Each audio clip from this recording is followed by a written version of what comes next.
হুট করেই চলে আসলাম আপুদের বাসায়। তো এসে দেখলাম যে আপু কী রান্না করতেছে। তো মাখায় ঝুঁকায় রান্না হবে আজকে মুরগির গোস্ত, আর হচ্ছে রোস্ট রান্না হবে। রোস্ট রান্না করবে হচ্ছে রাঁধুনি মশলা দিয়ে। আর এমনিতে যেই মুরগিটা রান্না করব সেগুলো সব ময় মশলা দিয়ে সব মাখিয়ে রেখে দিলাম ম্যারিনেট করে। তো এর ফাঁকে চলে আসলাম গরুর গোস্তের এখানে। গরুর গোস্তটাও মাখিয়ে রান্না করব।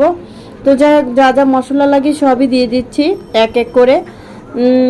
আমি না, অবশ্য আপু দিচ্ছে, আমি ক্যামেরাম্যান হিসেবে ভিডিও করতেছি। তো ভালোই লাগতেছে আজকের সময়টা।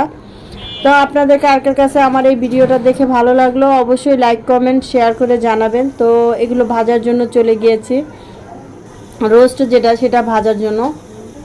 খুবই ভালো লাগতেছে আজকের সময়টা। তো আপনাদের কার কাছে এভাবে বেড়াবেড়ি করতে ঘোরাঘুরি করতে ভালো লাগে অবশ্যই জানাবেন। তো বাবুর্চি কিন্তু ছেলে আমার ভাইয়া, তো বাবুর্চিটাকে দেখাচ্ছি না, কারণ বাবুর্চি নিষেধ আছে যে দেখায় না আপু।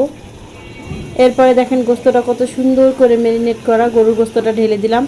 এরপরে আস্তে আস্তে করে রান্নাটা হবে, অনেক টেস্টি এবং মজাদার। এটা হচ্ছে ময়মনসিংহের একটা মাখাজোকা রান্না।